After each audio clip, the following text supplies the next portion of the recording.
Welcome to the Sharp Way Show. I'm so happy to have you with me. A little bit past 7 p.m. on the East Coast. And I know some of you are saying, Larry, where have you been? I know I've been out, but I was sick. I had the, whatever is the thing that's going around thing that we all have with that crazy cough. I had that thing, so I couldn't be here. So I lost 7 shows or something. But I have returned. You may all rejoice. I am now here. It is okay. And I have an interesting show today. A thing that is very close to me. Those of you who know my story know that I've had to go on I've been on a very special keto lifestyle for about 13 years. And I talk often about health, freedom, and things like that. And I was very lucky to find someone who actually was at Freedom Fest with me earlier this year in summer. She was actually on a panel with the one and only Spike Cohen. Yes, the man, the myth, the legend. She was next to him. And as always, he was funny, but she was better because, anyway, I'm teasing you, Spike. I love you, Spike. If you're listening, I love you. I'm just teasing you. But yes, she has been through a journey herself and is very open about it. She has a YouTube page and a website, and she talks about this, and she is a really good resource for people who are considering the carnivore lifestyle. She is an influencer, and her name is the one and only Laura Spath. How are you? Hi, Larry. Thank you so much for having me. Absolutely happy to have you here. And for those of you who want to see what she's doing, you can head up to her YouTube page if you want. The link is right there if you want to, but it is kind of simple. It's Laura Spath on YouTube. So you can check her out and what she's doing there. So I guess what I want to chat with you about, number one piece is what people may or may not know. At one point, you lost 120 pounds in a year. Is that about right? Yeah, absolutely. 120 in about 10 months. So we'll call it a year just for, a little buffer on each side, but yeah. That's still impressive. It's fine, right? It's fine. Still impressive. And you've been able to keep it off. And you know what? That's I think the more impressive part, because Correct. I have lost weight many, many, many times in my life, but I always gained it back plus some. So the fact that it's now been 5 years and I've kept it off, to me, that's the hard part, and has been the real testament to the journey that I've been on. 5 years is amazing, because what I hear about many people who don't like any of the, I'm going to categorize them into the low carb type diets, right? Like carnivore, keto, paleo, whatever you want to call it in that world. What I hear from people constantly is, Larry, you can't do those because they're not sustainable. I hear that all the time. Right. Yet I've been on it for 13 years, you for 5. Are we the oddballs? Are they right on this? I think that there's a part of people that misses those old foods. And so from a health perspective, there's absolutely nothing wrong with it. You don't need there's no essential donuts that you need to have in your diet in order to be healthy. And so you just made me angry now. Donuts aren't essential? Wait a minute. Okay, I'm kidding. Right. Yes. I know those dozens of Krispy Kremes I ate in my life previously were clearly not doing any good for my health. So right. I'm not missing out on any essential carbohydrates at this point.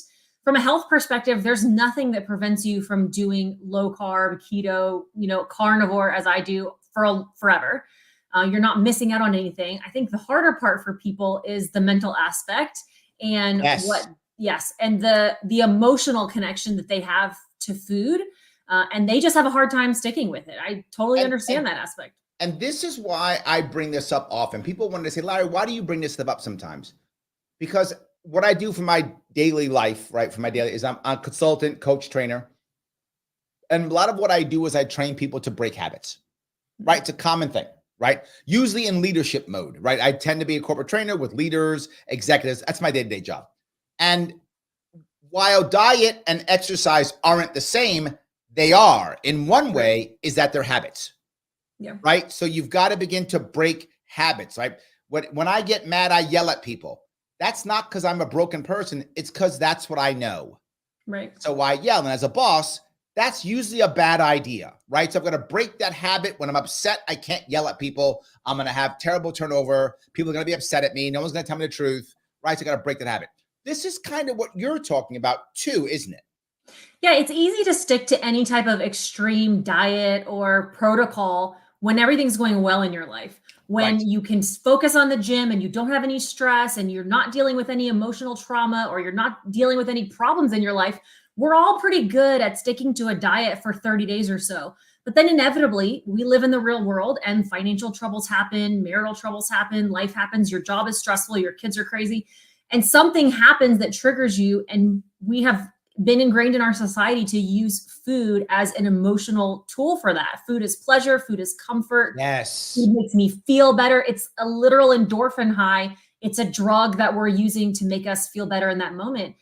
And it's an entirely different thing to like eat low carb and lose weight, to learn how to deal with those emotions in a way that's not using food for. Well, you brought you I talk about this, you talk about this, but a lot of people think we're crazy when we talk about the idea of, food, particularly carbs, can be an addiction, right? I know we don't need food, of course, but carbs can be an addiction. It can be a food addiction. And when I was at my worst, I wasn't drinking, I wasn't doing drugs. I mean, pizza and soda was my cocaine. You know what I'm saying? I mean, it worked. It made me feel good. Pizza, when you have pizza and soda, initially it does feel good. It did work, right? Sadly, of course, it's like any other drug. It goes away and you need more of it. But Right. it absolutely did work. But in today's world, I don't know if you see it. I see it because people know what I do, so they often send this to me. There is a movement now that says that this is not real, that food addiction is not real, that it's just made up, that your weight is just natural. There's right. It's just you're big because you're big. That's it. There's nothing you can do about it. I feel that movement's coming out. And I'm saying to myself, is that a real? I'm like, what is that? Why do people think? I remember someone actually said this, which drove me crazy. They said fat phobia is rooted in racism. And I was like, what? Like, Right. what? But that's a movement now. How do you handle that? I mean, that you've got to see in that, aren't you? Yeah, I think the root of it too is, and why it's so socially acceptable and pushed is, I'm sure like the libertarians, in this channel and this space will accept a lot more than people maybe in the pure carnivore world. And that's that obesity is profitable. It's profitable for the food industry to buy those foods. They are designed to be highly addictive. So the more you eat, the more profit they are making. It's also profitable for the pharmaceutical industry and the medical industry because the more overweight you are, the sicker you are. And there is no such thing as healthy at every size. You can be not sick yet, but think about every 90-year-old that you've ever known to be alive at 90. They were not obese. There is no such thing as an obese 90-year-old because you cannot live that long when your body is that way. I was almost 300 pounds. I was not healthy just because I wasn't on full-blown diabetic, right? Crazy enough, I was 0.1 away from being considered a full-blown diabetic, and my doctor never told me. I was officially pre-diabetic, and I was one large pizza away from being a full-blown diabetic. Wow. And the doctor would give me my blood work back and say, "You're totally healthy, you're great," even though I was almost 300 pounds. Right? They were waiting for the day that I crossed over that line, and they could hand me a prescription to say, "You're diabetic, here's a prescription." It's funny you say that, right? When I was first on keto, my doctors have been trying to get me on statins for years. And I remember, I tell the story often. You might've heard, I told it at the other podcast I was on. I go to the doctor every 4 years when I run for office so that I have medical records, right? That's why, otherwise I wouldn't go. I don't like doctors who never go, but I have to have medical records to run. So I go get my physical, whatever. And every time I try to put me on statin, and I always say no, and they go, "But you're getting ready to have a heart attack." They told me that 14 years ago, and it still hasn't happened, right? So then when I went there to the front, I have no prescriptions. So the receptionist said, "Mr. Sharp, you've got to put your prescriptions." I said, "I don't have any." They're like, "Yeah, you're in your 50s. You're supposed to have some, right? That's kind of the rules." So then the nurse who takes me in, he's like, "Well, you forgot your prescriptions." I'm like, no, I don't have any. The doctor comes in and she's like, "Where's your prescriptions?" I don't have any. So like they couldn't, none of them, they all thought I made a mistake. Because to your point, that's how they get paid. Absolutely. And the same thing with the food industry. They have entire departments of people who are there to design to make the foods more addicting and more palatable, and combining all of the chemicals and sugars and fats and things so that we just cannot be satiated. Yes. I think that's what's helpful for people when you are struggling with something like food addiction, or you don't really know what that is. Think about it as that sugar addiction, that processed food addiction, the carb addiction. Like, I was never at a point in my life where I was addicted to broccoli or addicted now to ground beef in the same way that I was addicted to pizza and ice cream and donuts. And I think that it's hard. It is, you mentioned it, like, we can't be, how do I be addicted to food? I still have to eat. If you're an alcoholic, you can quit drinking alcohol.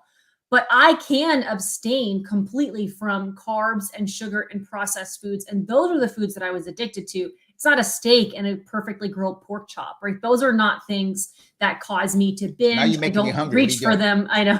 I don't reach for them when I'm emotional or when I'm stressed. Let me grab a couple comments if I could. Yeah. So, Justice Makes Capitalism Possible says, yes, it's the optimal diet for all humans. Stop poisoning yourself with plants. I feel like, I mean, I get what Justice is talking about, but I feel like saying plants are poison, I feel like that turns people away, right? I mean, one of the things that's funny is, unless I'm doing a show like this, I don't talk about my diet. Right. Like, this is not the keto show, right? I mean, I unless I'm talking about my diet, I don't bring it up, right? Yeah. People, even when I'm out eating, I don't tell people that I'm keto. I just eat what I eat, right? Some people notice here or there and ask a question. I don't talk about it. I'm not trying to get people to change. If that makes any sense. Yeah. I'm just trying, because I don't know if keto is right for everybody, right? I don't know that. I know it's right for me, that I'm sure of. But I'm not sure if it's right for everybody. So I do eat plants. So with that in mind, let me ask you two things. One, do you see plants as bad? That's one. And then two, separate question, what do you see as a difference between keto and carnivore? So first up, are plants bad? I think plants' defense mechanism, if someone was trying to eat meat, I would run away. Yep. If someone is trying to eat a deer or an animal, they try to run away. That is their defense mechanism. Plants don't have that ability. And so think about all of the hundreds of millions of different types of species of plants on Earth. How many of them are actually edible? Very few, very small percentage. And honestly, most of them have been developed by man over time, right? Broccoli is not something, asparagus, our ancestors were not eating those hundreds and thousands of years ago. So there are these defense mechanisms in plants that can cause people harm if they are unwell, and if you have autoimmune conditions, if you have a lot of health issues, those plants can cause you negative reactions because of some of the toxins that are in them. Now, for most healthy people, it's a hormetic effect where you get a little bit of toxins and it makes you healthier, and it's not a bad thing. But I do think that, and there's a difference in this carnivore community, there's a lot of people that are saying every plant is trying to kill you. And I don't know if that gentleman was joking or that serious. May be what they're talking about, right? Yeah. Yes. But there's a lot of people that say that very serious. Isn't that literally, aren't some plants, their goal is to be eaten so you can poop out the seed? Fruit, right? That's a fruit. Fruits are designed to do that. Something else that's like which is why there's another whole group of carnivores who are like meat and fruit. And I think if you are a healthy person, if you're going to eat plants in general, fruits are healthier from an antitoxin perspective. But then you have somebody like me. Officially, though, tomatoes and peppers, aren't they officially fruit? Correct, which is why they have those seeds and they're kind of designed to be that way. Yeah. Because I only eat tomatoes and peppers. There you go. Good. And I think for a lot of people, those things can be fine. The benefits that people find for carnivore are really twofold. And one of them is from a very serious. Hold on, before you go there, in your mind, tell me, or tell the audience, what's the difference between keto and carnivore? Some people can't tell the difference. So keto would be typically as described as anything under 20 grams of carbs per day. It's, a lot of people maybe do a little more like 50, but it's traditionally higher fat, moderate protein, and very little carbs, 20 or less. So you could get those 20 carbs from sometimes vegetables, some small amounts of fruit. You're going to eat meat. A lot of people who are on keto might do keto treats or artificially sweetened things. That's me. Yeah, no problems with all of that. I have many friends and family who eat that way. Not a problem. With carnivore, it's literally cutting out anything that's not meat and eggs. There's a, very, depending on how strict you are, there's people who literally just eat beef, salt, and water. And they're doing those types. Yeah. They're doing those protocols to heal serious autoimmune conditions and major health issues that are being flared up and triggered sometimes by additional plants. I think your average everyday carnivore like myself eats any kind of meat. If it had a face, I'll eat it, is usually what I say. Eggs. The exact opposite of the vegans. Okay. Right. I tell my coworkers, like, if a vegan would eat it, I'm not going to eat it. And if a vegan won't eat it, then put it on my plate. Right. Got it. So meat, eggs, cheese, but I am not somebody who consumes vegetables on a daily basis, really at all in the last 6 years. Mainly for me personally, they cause me a lot of digestive issues and inflammation. Okay. Those are all things that I used to be keto. I started on this way of eating 6 years ago, started keto and then stalled a little bit in weight loss, but then kind of accidentally went carnivore by cutting out my salads and vegetables for about a week. And realized that when I did that, all of my digestive issues went away. Chronic stuff that I'd been dealing with for many years. A lot of my joint issues and back pain went away. A lot of my acne and skin breakouts went away when I cut out the nuts. Those are all things that some plants can cause you inflammation. And it's funny when you say that. My daughter, who now is 19, she just kind of went on it last year, very recently.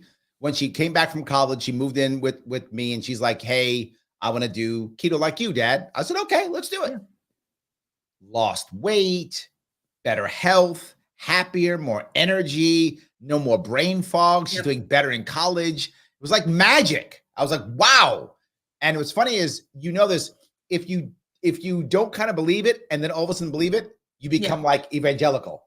Right. And she is like evangelical now. It's crazy. You're totally, everything you're saying, totally correct. Yeah. Yes. And you don't realize how good you feel. So many people chalk things up to I'm getting older. This is part of aging. I'm in my 40s, I'm in my 30s, or whatever that is. It doesn't have to be that way. I'm in my 50s. Right. Right. You kind of forget how good you're supposed to feel until you cut out all of the foods that are making you feel terrible. I used to wake up with a headache every single day of my life. And I just thought that was normal. And I had no idea that you're not supposed to feel that way, but it's food related. Absolutely. Let me grab some more comments. I got a bunch of people commenting stuff you talked about. I'm gonna grab a couple. No sound bites allowed. How are you? His name is Michael Voss, the guy who's actually behind that. He says, humans are not herbivores and plants are hard to digest. Thus, vegetarians have so many issues. I think a lot of people in America now think the opposite.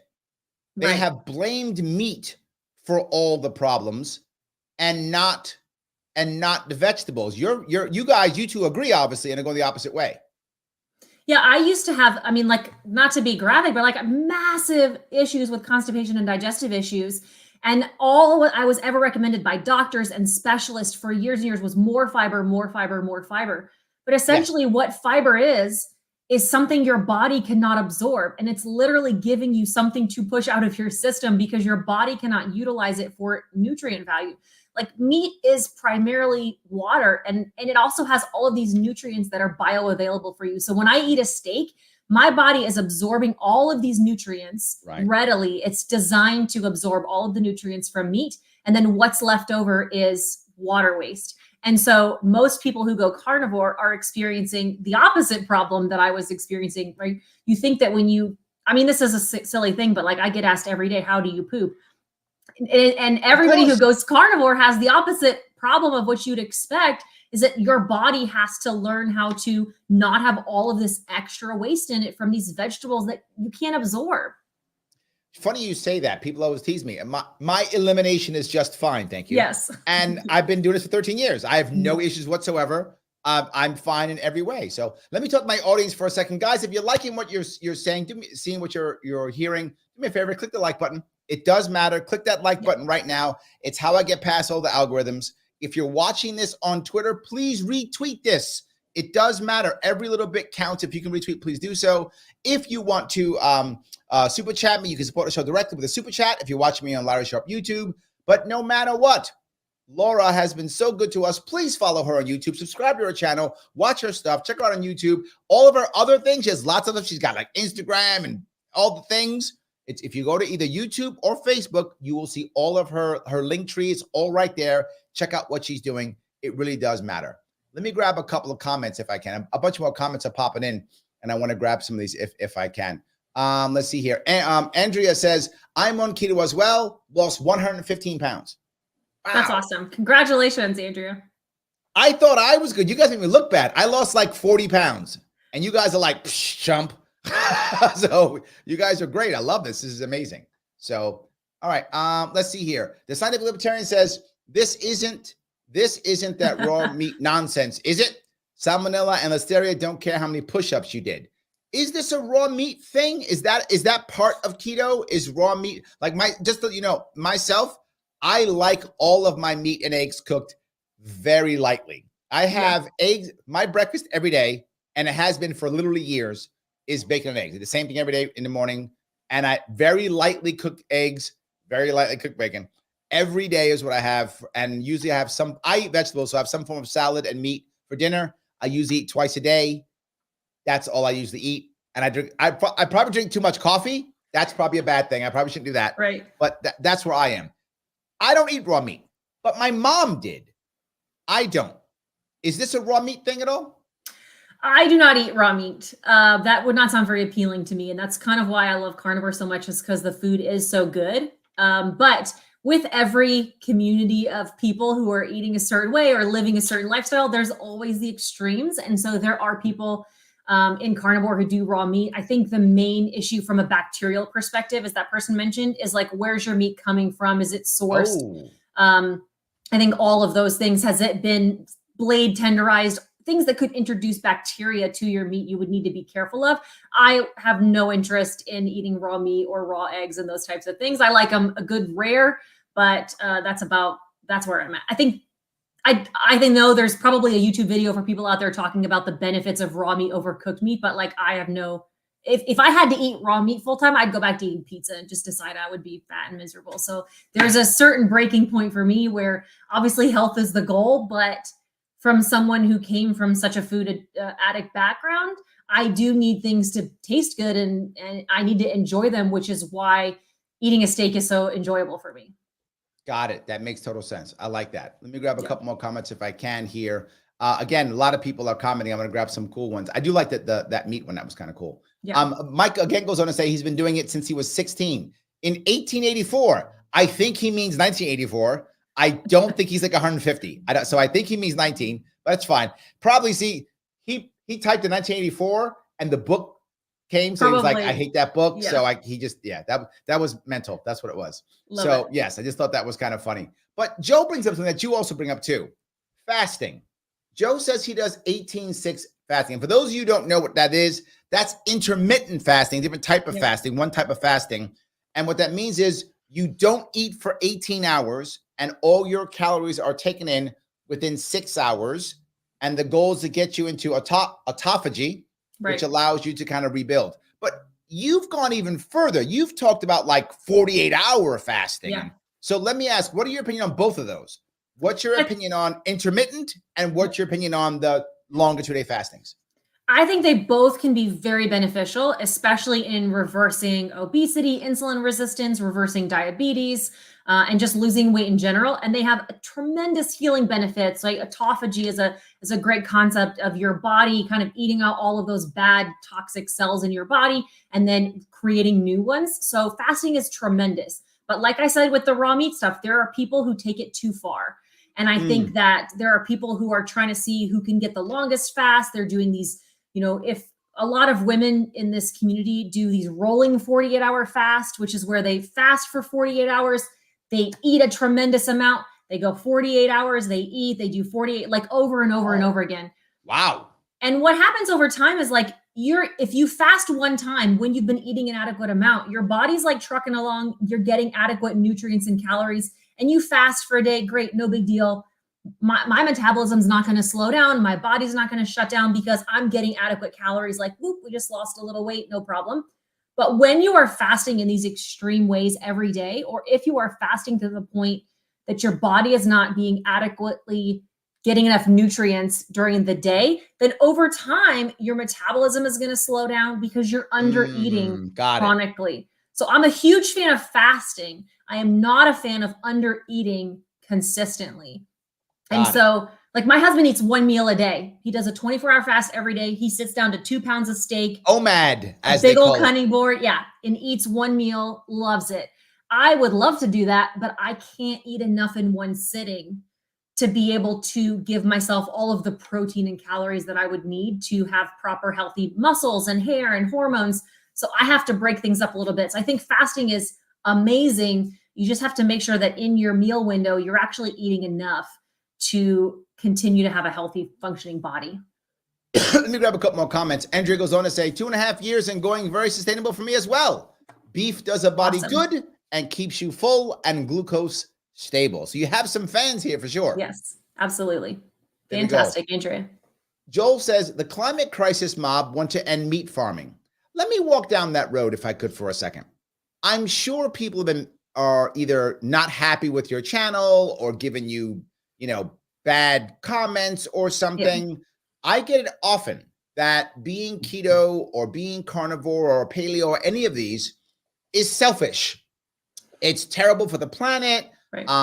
You're killing people, whatever. It's terrible. You're not an environmentalist, so and so on and so forth. And I feel like, particularly in the younger groups, people who are, say, under 25, my daughter feels it too. Like her friends think she's weird for doing this and bad. Like you're a bad person. Why would you want to eat cows? You're a bad person. They're destroying the planet. How do you handle that? Or do you? Selfishly, I will say that my life is more important than an animal's life, and the life of my children is more important. But to think that your salad doesn't involve animal death is just completely delusional. More animals die per year trying to harvest your avocados and more farmland and the environment and growing your plant-based meats than the one cow that I personally consume per year that's raised, and had a wonderfully healthy, happy life as a cow, who's designed to be harvested for my family to eat. So I think that the sometimes naivete of plant-based and vegetarians and vegans thinking that their vegetables don't contain meat death due to cropping and harvesting, or it's somehow that's not negatively impacting the environment, is a little misguided. Okay. I like that. I've always thought to myself, I'm not advocating for anyone to do anything, do what you feel is right. That's kind of what I've been. So yeah, absolutely. Absolutely. Okay. Peter thinks that we're crazy. He says it works real good until you land in the ICU with clogged arteries. So what I would say is I think there is literally no evidence of that whatsoever. I've never seen anyone in the ICU with clogged arteries who is underweight, who isn't overweight, right? Or something like that, right? I don't see it. I think of everyone that I know, all of them, none of them are on keto. I just don't see it. Maybe I'm wrong. Maybe it's just my personal. Do you have any data on this? There just is a lack of studies in general for people who eat keto and carnivore and this type of meat long-term. And there are essentially no studies for people who eat meat only without all of the other things. All of the studies that talk about meat causing cancer and heart disease, they're from people who eat meat, but it's the burger and the bun and the fries and the milkshake. And so it's the combination of all of those two things. Like my body runs on fat for fuel. And so there's a lot of fat moving around in my arteries, but it's not getting clogged because it's being utilized in a healthy way for fuel. And everybody I know who has been carnivore long-term has calcium artery scans. They have, tons of not only we're not talking cholesterol numbers, because I think that's also a really big myth and misunderstood. And you and I definitely agree on all of that. But I think that when you're looking at the particle size of your LDL and you're looking at the actual density of your arteries, when you're eating this way, there is no blockage. There is no issues when you're not consuming carbs. Because when you're consuming carbs, just as a side note, your carbs is an easier source for your body to burn as an energy source. And so if you're eating carbs and meat and fat, it's going to store the fat and burn the carbs. But when you stop eating carbs, it's going to take all of that fat that you're eating and that's stored on your body from all of those donuts that we talked about that I've eaten, and it's going to burn that for my energy because it's not giving carbs. So you can't, high fat, high carb diet is the quickest way to a heart attack. You got to pick one fuel source. And like you mentioned, figure out which one you can stick to and works best for you. I think from a nutritional standpoint, you need meat. And so I choose the carnivore side of it. Excuse me. But the point I want to bring up though also is, well, Joe brings this up. He says sugar is very addictive, which is absolutely very true. But the piece I do want to bring up is Shelly says, I was pretty much vegetarian when I had my heart attacks. Yeah. I hear that so much. It's so unfortunate. Yes. Yeah. Yes. All the time I do hear that. But you brought up your kids and you brought up your husband. This has got to be challenging for somebody in a family. And I'll tell you my story. No one else in my family was keto. Yeah. Now my oldest daughter is. My youngest one isn't. My wife isn't. Right. So what does that mean? I eat my own stuff a lot. I just eat what I eat and they eat what they eat. Right. So that's how we dealt with it. How does someone deal with it in their family? Both sides, right? If you decide your kids and your spouse is going to go on the same diet as you, how does that work? Or what if the kids do or don't? Or should they? Talk about that if you don't mind. Yeah, thankfully, my husband is on board. He also lost over 100 pounds. He is 10 years older than me, so he's almost 50. Guys are making me look bad. Yeah, he completely reversed his type 2 diabetes. Actually, what triggered all of this is he almost died due to complications from his diabetes. And it kind of is what led us down this. We had to cut out the sugar and the carbs, and we found carnivore through that. So it is helpful that he's, in this with me. And we've really gone back and forth about what to do with our kids. We had very young children at the time they're now 7 and 9. So do we make them go strict carnivore? Oh my God, he must have been worried he's going to leave his kids behind. Yeah, he was in the hospital for months in a coma when I had a 9-month-old and a 2-year-old, and we thought we were going to lose him. It was a really scary time for us. And, there's this question now. People ask all the time, like, what do your kids eat? And a lot of what we focus on with them is low sugar, cutting out seed oils, grains. If they want to eat a vegetable, my daughter's 9, she loves a salad, like go for it. I'm not worried that those plants are killing her and she enjoys it and it's fine. My son doesn't like vegetables. He's 7, as most kids don't like vegetables because they mostly taste terrible because they're not designed to be eaten. Okay. But I'm not concerned that he's lacking anything nutritionally because he's not eating vegetables, because the nutrients that he needs, he's getting from meat.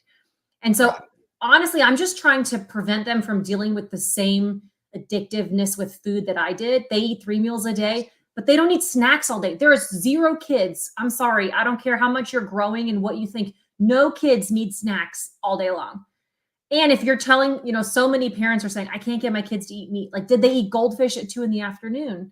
They're not going to want to eat a steak at 4 o'clock or 5 o'clock because they're running on carbs. And so we really focus on 3 meals a day, meat. They eat some fruit and other things, but I would love for them to grow up and just understand moderation in a way that I don't. And so I'm hoping to, curate a healthier relationship with food than I have, but nutritionally, so what you're actually they eat a lot of meat. Teaching your kids is you're saying, here's what mommy and daddy do. Yeah. Have some moderation. Yeah. I'm going to make sure that you're getting your food that's good for you, and good luck. Hopefully things go well. Yeah, we don't talk about weight a lot. Obviously, they saw this transformation in us, but they know it's that mommy and daddy used to eat too much sugar and it made us really sick. And so now we don't. And so if they go to a birthday party and they have a piece of cake with their friends on somebody else's birthday, then they know, okay, we had some sugar. So let's take a break for a couple of days because we don't need cake and sugar and candy every day. They love now, they go trick or treating, they have a couple pieces of candy, and then they sell me the rest of their candy and I, donate it somewhere, but they love the fact that then they get $20 after trick or treating, and then they don't have to feel sick, and they're not just, they get all of the same fun experiences of their kids, but why do they need to have this kind of junk every day? It's funny you say that, because I grew up addicted to sugar completely. Yeah. I mean, I had the sweet cereals in the morning, the Captain Crunch and the Fruit Loops and all that stuff, all of that. Loved pizza. I remember once, it's funny showing how weird I am. I've told this story before, but it's just a funny story. When I'm so addicted to soda, sweet drinks, love it. If you put a 2-liter of soda in my fridge, I'm drinking the whole thing. Yeah. I couldn't drink one. The whole thing's gone. So my wife knew that. This is years ago before I was on keto. And she's being good to me. She goes out shopping and she gets 2 liters of soda, trying to be good to me. I got mad at her. I said, why'd you get me 2 liters? She goes, what? So you have some. This is what I said. I literally said these words, how dumb this is. I'm embarrassed that I said it, but I said, now I got to drink both of them. Right. I actually said those words. How dumb is that? I said those words because in my mind, I didn't realize that's what an addict says. Yeah.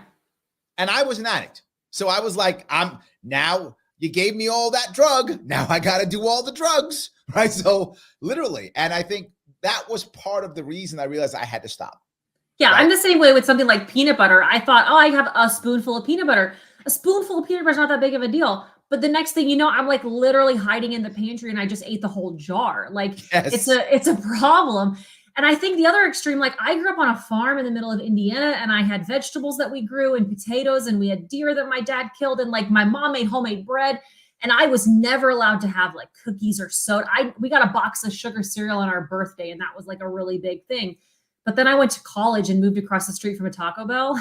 I like gained 30 pounds my freshman year. So in some ways, like I want my kids to have though, like I don't want to go one extreme either. And I don't know what's the right thing to do. We're all just trying to raise our kids in the best way that we know how. And so other parents in this community, especially, try to do things differently than I do. But I hope that they can be like, not like you and me, no offense, and be able to have a treat occasionally, but not let it cause them a 6-month bender. Yes, I agree. Like people are wondering why I'm so fanatical. Like when I was running for office, I survived on protein and caffeine.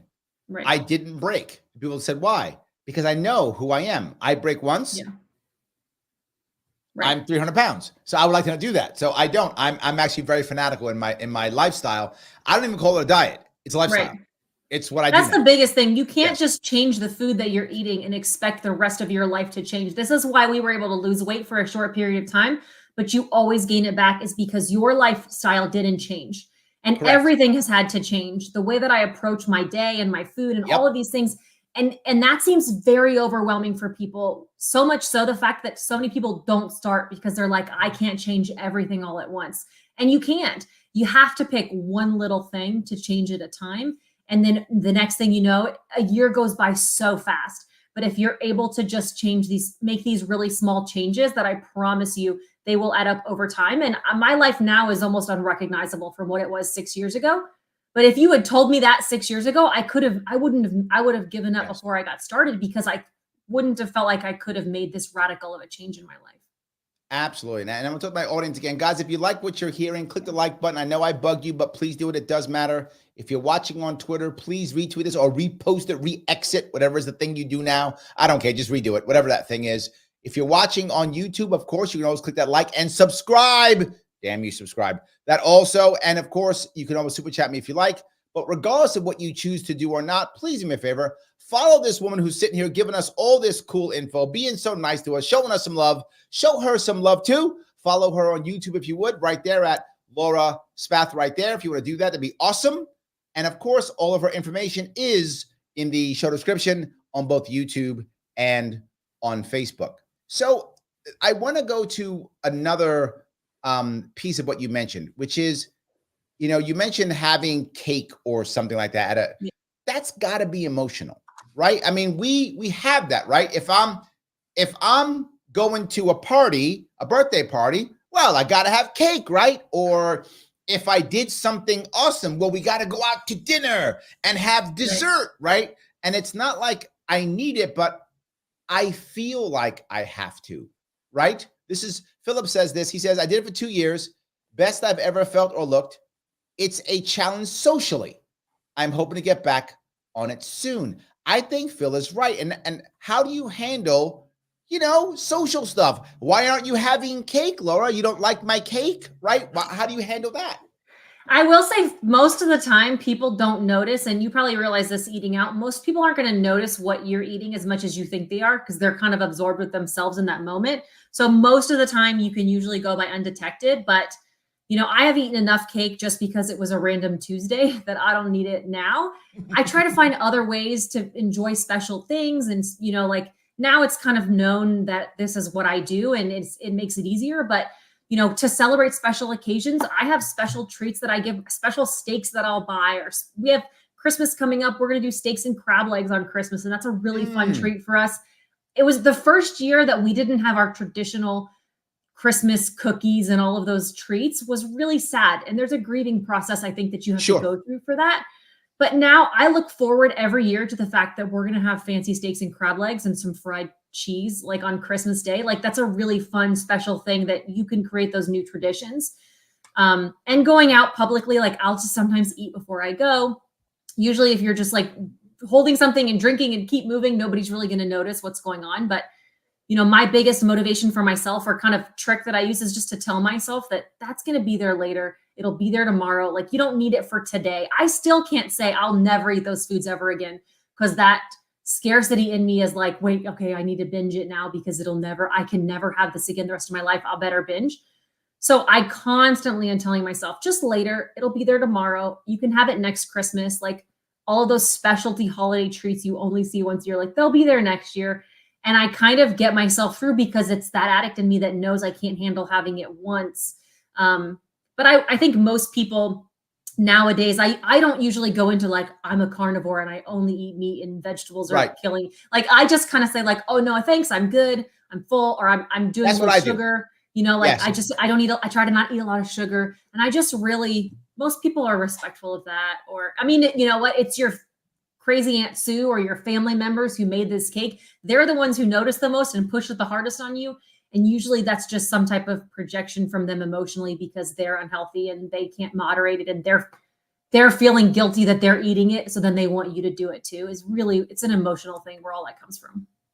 It's funny because what I found when I first did keto, I didn't want to, the same way you felt, I didn't want to feel like I can never have pizza again. Like I just couldn't imagine that I could never have pizza again. So what I did was what I thought was going to work for me, which actually did, which is I would be grossly specific on when I was going to break my diet, right? Like I'm going to eat what I want from noon on Thanksgiving until 11:59, a.m. the day after, like whatever. I'd literally be that fanatic. Like I would just sit and wait. It's not noon yet. I can't have it yet.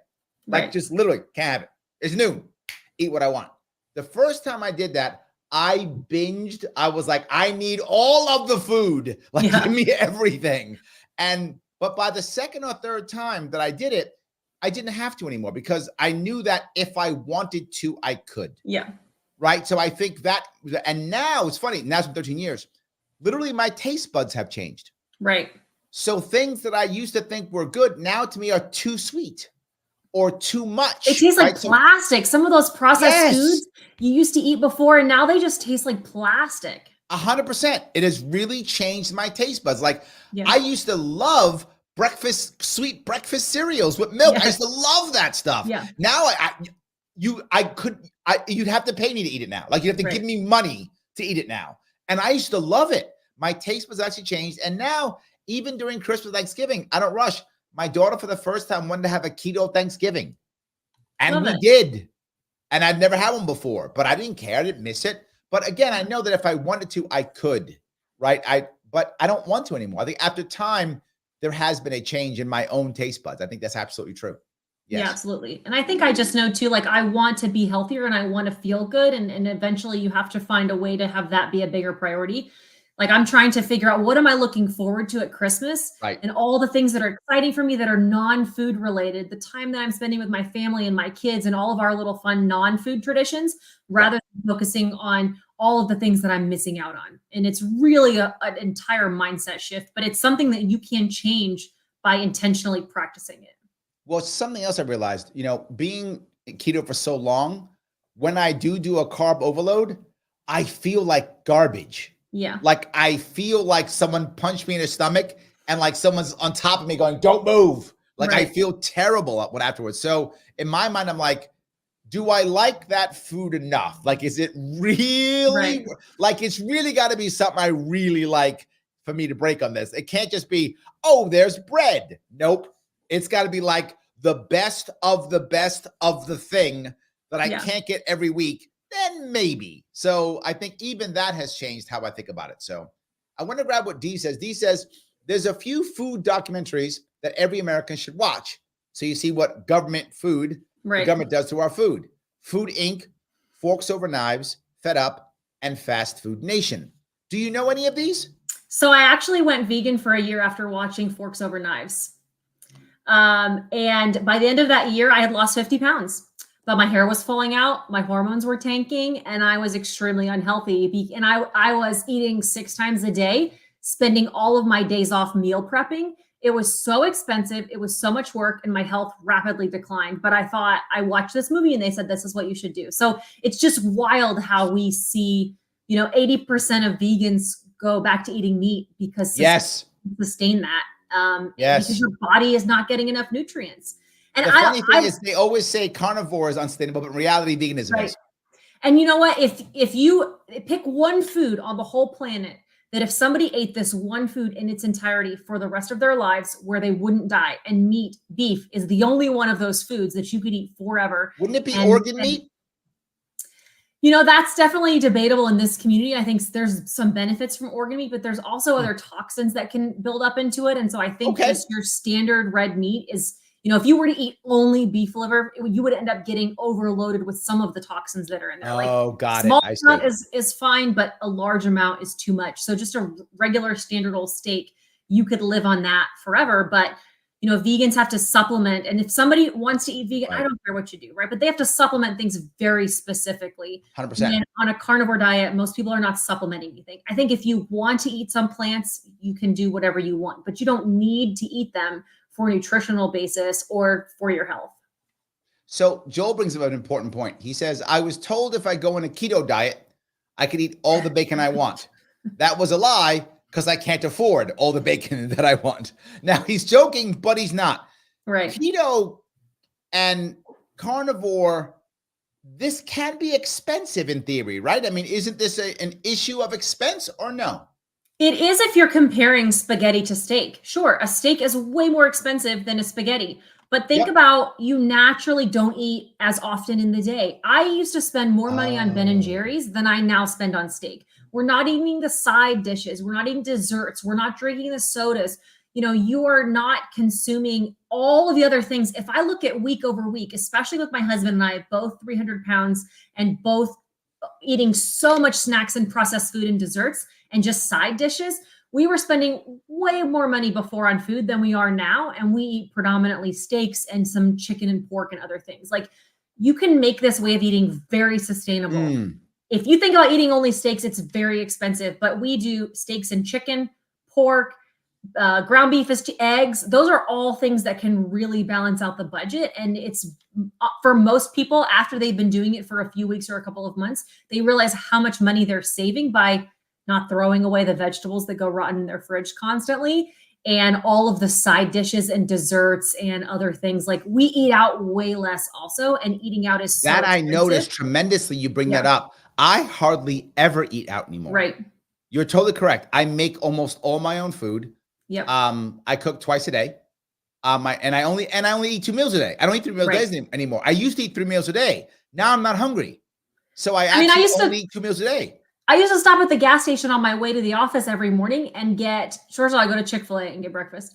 Then I would go to the gas station, get about $20 worth of snacks from the gas station. So I was eating 3 meals a day plus desserts, plus all of those snacks throughout the day. And then usually I'd be heading, getting a milkshake on my drive home. Like, it was insane. And I think it sounds like an excess, but it's not that far off from what a lot of people are doing. And you really are saving a lot of money by cutting out all of that extra stuff and being more satisfied nutritionally. Absolutely. Act Like Barbara says, loving the carnivore / keto and libertarian crossover. These two worlds have more in common than most realize. And they do, for a very important reason. The keto world, the carnivore world, is actually about food freedom. It's about people choosing health freedom, doing what we want, not necessarily conforming to what everyone says, not conforming to the government's garbage pyramid lie scheme, that thing, not conforming to big pharma, big agriculture, not conforming to any of it. I think, Act Like Barbara, you're exactly correct. I think that's a crossover. And I think you feel that too, don't you, Laura? Yeah, absolutely. And you know what? I don't have to eat what the government puts into standard of the food pyramid or the My Plate or whatever it is right now. But the people that do have to abide by those rules are children in schools, the seniors in the elderly care centers, people in hospitals. The people who are the most vulnerable in our society are forced to eat that way by the government, and it's making them sicker and fatter. My husband was in the hospital for complications from his diabetes, and his diabetic menu was peanut butter and jelly, chicken fingers, and pizza. And he lived on that for months. And then they would give him insulin shots every day in the afternoon. Of course. And they were giving him more medications. And those are the things that were killing him. And yet he was forced to do that. I mean, my kids are homeschooled for many reasons that I'm sure the libertarians in this community would understand. But one of the top 10 has to be the fact that, like, I don't want them there, not only getting the nutritional information in schools, but also eating what's there.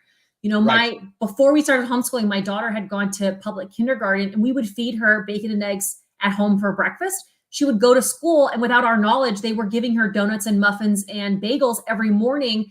And my little kindergartner started putting on weight, and we couldn't figure out where it was coming from. And she was having, you know, just stressed, and she was tired and lethargic. And my wonderfully energetic kindergartner was suddenly showing signs of like insulin resistance. And we were like, what's going on? So there's obviously a lot of reasons, but we thankfully very quickly realized what was going on and were able to get her home. And now they're fully homeschooled. But you know, the way that they feed our children and the elders in this society is really unfortunate.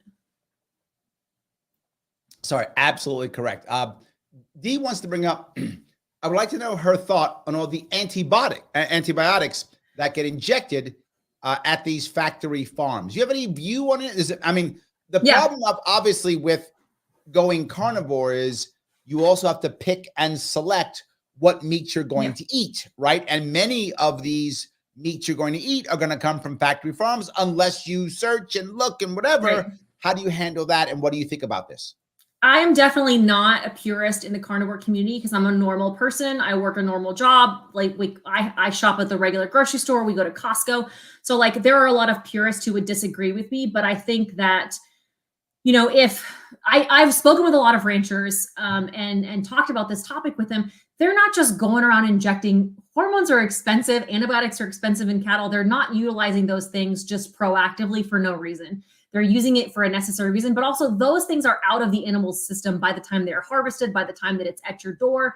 So I think there's things that we can worry about. And there's also things that like you can worry about that if you get there. The first thing you got to do is cut out the Oreos and the Doritos and like get down to eating meat. And for me, the meat that I can afford, I get regular eggs from the grocery store. I get regular meat from Costco. And that's just really what I can focus on. I think if you enjoy grass-finished, organic, farm-raised meat and you want to source from your local farmer, I think that's fantastic to do that. It's a very libertarian thing to do, to shop locally and do those things. I just think sometimes we put that as a barrier of entry to get started on this way of eating. And it gets so overwhelming. And that's much more expensive, as we were talking about, that it prohibits people from starting in the first place. And I think to put a hard rule that that's the way it has to be ends up being more of a barrier to entry for people. You know, I'm glad you said that because when I first started doing keto, I didn't care where anything came from. I would just wanted to lose weight. I wanted to be healthier. I just did it. Right now, though, as I've been so long, I've become more of a snob. Like when I'm out, I don't care. I eat whatever I eat, whatever. I don't know what the diner has or the restaurant has, if it's grass fed, I don't know, whatever it is. But when I eat at home, almost always I try to get like pasture raised eggs and grass fed beef. I try to, but it does become expensive. But in my view, if I'm going to drop a couple bucks, I'll buy a couple less shirts and wear the same damn t-shirt and buy some better steak or buy some better eggs. That's just my 2 cents on it. But I get what you're saying. I wasn't that way until later on in my journey, if that makes any sense, right? Yeah, you have to get there when you're ready. And there's a nutritional difference, but for me, it's small enough that I think that you're making 90% of the improvement just by going meat and cutting out the junk in the first place, and then worry about optimizing and all those other little things as you are available to you. There we go. We have a super chat. Justin, thank you for the $4.99. He says, I have been wanting to try this. Yeah. Because I was diagnosed with, I hope I get it right, ulcerative. I hope I got that right. Ulcerative colitis. Yeah. Any idea if this would work? Thank you. Do you have any idea on this? Yes, Justin, I've heard dozens and dozens and dozens of stories of people healing, completely reversing ulcerative colitis by going carnivore. A lot of the plants and things that are causing inflammatory issues. This would be a person that I would suggest doesn't do spices and doesn't eat like processed deli meats and things. You're going to want to try to be as clean as possible. I also think you should try to look up things like there's something called chronic inflammatory response syndrome, CIRS. And if you just put that, actually, Michaela Peterson did an episode with Judy Cho, and they really talked a lot about SIRS. Anybody that I know that has had ulcerative colitis has been diagnosed with SIRS. And that is not to go down a rabbit hole, but quickly, that's a condition that prevents your body from being able to eliminate toxins. It's a genetic condition. So I might be exposed to mold and it would have no issues on me because I don't have that genetic condition. But we all have this bucket of toxins in our body that we can kind of clean out on our own. People with SIRS can't do that. And it really shows up in autoimmune conditions, specifically ulcerative colitis. So really, carnivore is a great fix, but usually it's not going to fix it long term. You got to look into something like SIRS and see if you can find out more information about that. But look up Judy, Michaela, SIRS. There we go, Justin. I hope that was helpful. I think it's pronounced Haley. Haley Johnson says, I'm down 30 pounds since June. 15 of that has been since starting carnivore November 2nd. And she says the other 15 was keto. So she kind of went keto like you. She went keto, then carnivore.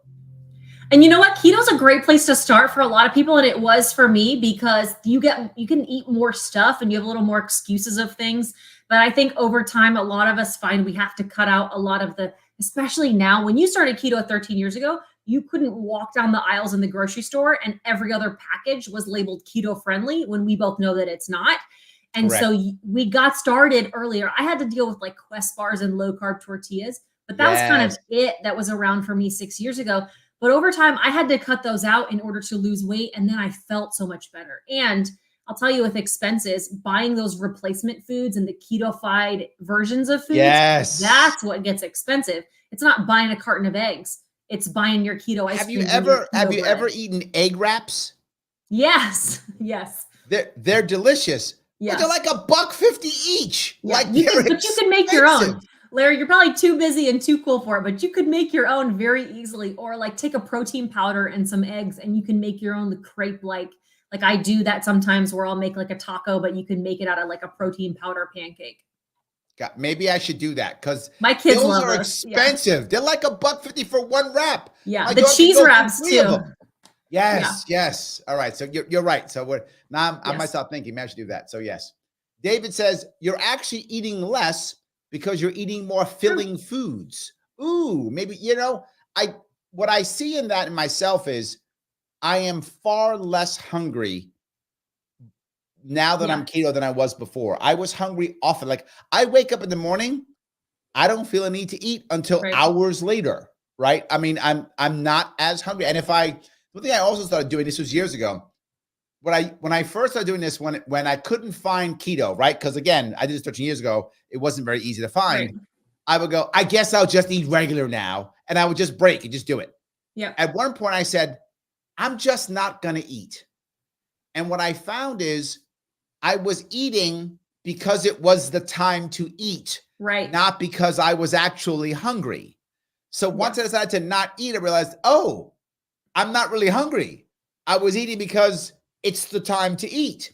And once that happened, it broke a mindset in me. It changed. I mean, that's had happened too. Like you eat because you're supposed to, right? Right. Absolutely. And your body might get a little bit of hunger signals around that normal lunchtime because it's used to eating then. You drink some water and you go for a little walk and you wait 20 minutes and it goes away and you're like, oh, I wasn't hungry. It's just that my body was expecting, it's like a dog salivating, right? My body was expecting food in that moment. But that's a good point. And, he doesn't he's not wrong by saying, yeah, it is about calories. And I hate talking about calories because calories matter, but also there's a There's a very big difference between the calories in a donut and the calories in a steak. And I can eat 100 calories of something, two different foods, and the satiety difference.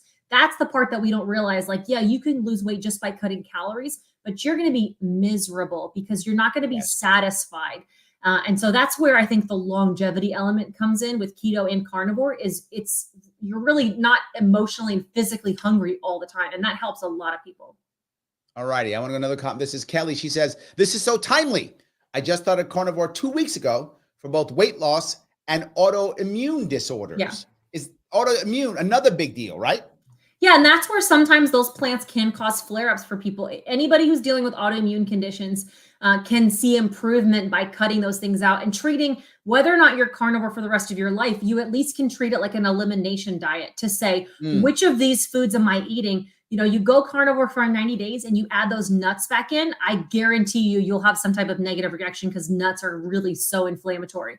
But maybe broccoli's not causing you an issue, but maybe onions are. Like, you can add foods back in really slowly and find out like which are the ones that are causing my sweet onions now, taking away all my cool foods. I know. So please, I want to get back to a bunch more comments, but before I do that, Laura, tell me, what are you doing? If you guys want to follow Laura again, you can follow her over at her YouTube if you want to, over at Laura Spath. You can do that YouTube. Other things that are at the are also on the Facebook page and also on the YouTube page. But tell us, what do you want us to do? How can we follow what you're doing? Yeah, YouTube is the biggest one. We try to document just like everyday life of what our family is eating and how we are living this way and the balance. I travel a lot for my corporate job. And so I do show a lot of like examples of eating out because I think that's really hard for people sometimes to think about. But that's a big part of it. And then on Instagram, I kind of just like take you along with our daily life and show you a lot of things. But this is really just, if anything, this is a selfish thing for me to share on YouTube and Instagram because it holds me accountable. It makes me like, be honest with myself and keeps me on track for all of these years because I hopefully am showing people that it's possible and you can stay healthy and do this long term. And so I want to share that example with people, but it really just keeps me on track. But you showed something, and I want to bring this up. You showed something kind of important. You went through a tummy tuck. Yes. After this, you had lost so much weight. Yeah. That you literally had to get skin removed. And so did your husband. Talk about that for a second, please. Yeah, it's, there are people who will say we lost the weight wrong, we did it too fast, like something happens that we ended up with loose skin. And it does, thankfully, I know they're wrong, but I think that a lot of the loose skin element depends on like where you carried your weight before, how old you are when you started, and there's so just genetics in general of like what type of skin elasticity are you going to have? I had excess skin, so I had like 3 pounds of skin removed, and after I had maintained my weight loss for a long time. And that was about a year ago. And maybe I think there's an element like fasting and autophagy that I mentioned before can help reduce loose skin over time. I had fasted a tremendous amount. I've done a 7-day fast at some point before, and it really wasn't going to, unless I wanted to continuously extreme fast for the next 10 years, my loose skin to that extent was not going away. And that's one of those elements where like I could have fasted longer and harder in hopes that my skin went away, with the detriment of the rest of my health, right? That over fasting, maybe the skin would have benefited, but it would have affected my hair and my hormones. And I would have also cannibalized some muscle tissue at the same time, which I didn't want to do. And so I went the surgery route a year ago. It was the best decision I ever made. And then my husband actually had his skin removal surgery 2 weeks ago. So we're still in the deeps of his recovery right now, but he's already really thrilled. And he's like, I'm 38, he's 48. And it's been a really awesome experience for us. Wow, look at that. So that so you're saying while it's tough, it was still a good idea. Yeah, and I mean, life-changing, best money I've ever spent in my life. It's insanely expensive, and unfortunately, the way our insurance works in America, it doesn't cover those types of things. Like they'll pay for everything that you need in order to get sick and fat and obese and unhealthy and to stay that way. But if you get healthier, and then you need something medical procedure to reverse that previous damage, they won't pay for that. So we paid for both of those surgeries, but yeah, absolutely best thing I ever could have done. And I have no even second thought that I did anything wrong along the way to cause it. I just know I did everything right. And even the surgeons, both of us talked about how he could tell just by looking at my skin alone that I didn't have a weight loss surgery in order to lose the weight, because the health and elasticity and the viability of my skin, the strength of my muscles showed that I was not nutritionally deprived in order to lose the weight. And he, it was very different than a lot of the people that he does the surgery on. He could tell. Very nice. Scientific Libertarian says there's pros and cons to every agricultural product. Agriculture is way more nuanced than sound bites like meat bad. Right. I think that's true. I mean, it's a big entire mix of all types of things, right? They grow this to grow that, to feed this, to feed that. I think they do all that kind of stuff, right? It's definitely a mix. D says, yep, cholesterol, the biggest BS lies are told by our doctors. Agreed, 100%. It's 100% agreed. I know that they've been trying to get me on some kind of drug for literally just, I don't know how long. So long. And it's never been an issue at all. Yet people who have good cholesterol still have heart attacks.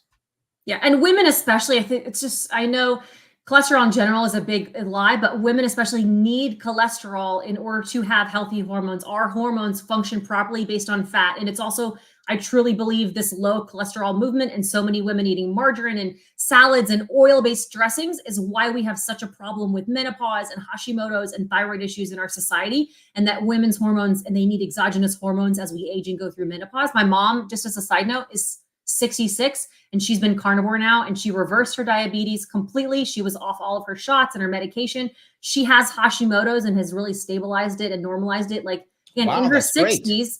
And somebody who's spent a lifetime dealing with this as well, and she's carnivore and has never been healthier in her 60s. Yeah, Melissa says it also reversed my type 2 diabetes and got off all my diabetes meds. So yeah, there we go. Yes, fantastic. Dave asks, Larry, if you don't mind me asking, is your wife on a Mediterranean diet? Similar. My wife is Greek, so she is on a similar, but not really. She's on she eats what she likes, kind of Mediterranean-ish diet. So that's kind of what she is. That's more like it. Dee asked a question, do you take supplements for vitamins you may not get? Do you supplement? I don't, mainly because there aren't any vitamins that you can't get from meat. As long as you're eating, I think, a variety of meats, there's not anything nutritionally that I'm missing. There are some people, if you are extremely sick to begin with, there are a lot of supplements that can be helpful in the beginning to help heal you from what you have come back from. So my husband took some supplements originally because he was so insulin resistant for so long. But long-term, you shouldn't need to take supplements if you're eating a well-rounded carnivore diet. There's nothing nutritionally that I'm missing the way that like a vegan would be missing something completely from their diet. But supplements can be helpful for healing the sicker you are. And also, I'll say this too, like my kids eat different than I do, also because they're not trying to reverse a lifetime of metabolic damage to their systems. Right. There's a very big difference in how you have to eat to prevent disease and to reverse disease that's already happened. And so my goal with my kids is to prevent that disease, when for myself, I have to be a lot more strict because I'm reversing a disease that I already had. Yeah, I take, I usually, depends on how I feel, but whenever I feel like I'm healing, I always take extra magnesium. Yeah. Do that often. I use electrolytes. To me, I guess that's maybe a supplement as well. I take electrolytes with magnesium, sodium, potassium. The sodium really, again, salt is not bad. And that's another big piece that I have lots of salt. Misguided. Yeah. We need that salt when you're not eating carbs. You need that salt to keep you hydrated. So that's a big part of drinking electrolytes every day. Yes. So I take magnesium as a supplement, and often usually a multivitamin too on top of, just in case. So I take a multivitamin, magnesium. I sometimes add other things, depends how I feel. Right. Like I have stuff up there, like I'll take that, but I'm not crazy. Depends on what I think, like. Unfortunately, based on blood work, a lot of times people are like, oh, I'm vitamin D deficient, I should take vitamin D. I'm vitamin this deficient, I should take this vitamin. It doesn't work like that. Why was your vitamin D low in the first place? What are you not absorbing? What are you not getting in the first place? There's something going on if you're deficient in a certain area, and just taking a supplement is not a fix. You're playing this game of whack-a-mole where then you're causing another issue or something else to happen. We have to get to the root cause of what caused that to be out of balance in the first place, not just take a supplement or a pill to fix it. It just doesn't work that way. And I think that with the entire medical industry, we miss the point of getting to the root cause. Like Justin earlier with his ulcerative colitis, you can address ulcerative colitis, but you got to get to the root cause of why is that happening in the first place, not just fix the symptom. Right. Juan for Freedom says, I did the carnivore diet, tried it a few years ago with some mild success, and I do recommend it. These high protein diets get so much bad press because they hurt the processed food cartel. Yeah, love that. It's what you were talking about, right? It's a money issue at one point, right? Definitely. I think it is. John says, Larry, is Laura a New Yorker? Thoughts on salt and liver consumption? Lots of love, Larry. Thank you for this topic. Well, I will cover the salt part. You and I discussed it. Yeah. Salt is good. We need it. You have discussed also the liver idea that organ meat is good, but too much of it is no good. Right. So how about you? Are you a New Yorker? No, I'm not. I grew up in the Midwest, born in West Virginia and raised in Indiana, and I live in Phoenix, Arizona right now. So nice opposite. You could keep your cold. I will stay in the heat all year round. I live in the belly of the beast. I live in New York City. I live in Queens. So I'm in the belly of the beast. So it was at 80 degrees here today. I'm good. No, we're at like 40. So yes. Scott says, carnivore has been great for me. Oh, I like that. Awesome, Scott. That's great. Teresa says, I make a great carnivore pizza. It's Italian sausage as the crust, and homemade Alfredo sauce. Well, there we That go. sounds delicious. She goes You on can and still says, have I've been pizza. carnivore for 11 months now and never felt better. So yes, she has pizza, but let me walk to that piece. Is this the idea of kind of filling in foods that you were talking about? Is this is this the equivalent of going to the store and buying the keto snack? Or no? I think for some people, replacement foods are a great thing in the beginning because you still feel like you're getting to have that and it satisfies a craving. But I think somebody like myself, a replacement food typically just triggers me to want to eat the real thing. There's carnivores who make carnivore ice cream and carnivore pizza and carnivore breads. I personally have to stay away from all of that just because it's not as good as what I remember. Again, I think if I had a real ice cream, it wouldn't taste the same, but it's not as good as what my memory of those foods is. And it just makes me miss those foods. But I do protein powder pancakes for my kids. And I think that's a great replacement where they get to have pancakes, but they're not having to eat actual flour and junk and seed oils and all those things. So it kind of depends on you. For a lot of people, those replacements are a really good bridge to help you with a sustainable lifestyle, but is it triggering you to overeat them and to want more things? You have to be aware of that. Justin, by the way, says thank you. Yeah, good. Thank you, Justin. So there we go. I guess he stayed to listen. So that was good. I love that. So that's good. So I've kept you so long. I want to say thank you for all the time I kept you. Is there anything else you want to bring up before we wrap this up? No, I think people need to hopefully find ways to swap out some of the junk in their diet and make a better meat choice. And then, think about ways that you can make those little swaps and over time realize how good you feel. And that's all I hope. You can come find me on YouTube for some examples, but for the most part, I hope this was informative and helpful. There we go. Yes, you can check her out, as I said, at YouTube at Laura Spath if you want to. Please click that like button if you like what you saw. Yeah. If you're watching on Twitter or X, please re-exit, whatever the case may be. I appreciate you all. And I will be back somehow tomorrow. Not sure what yet. I'm just going to yell about something probably. I'll be yelling about something tomorrow, I'm sure.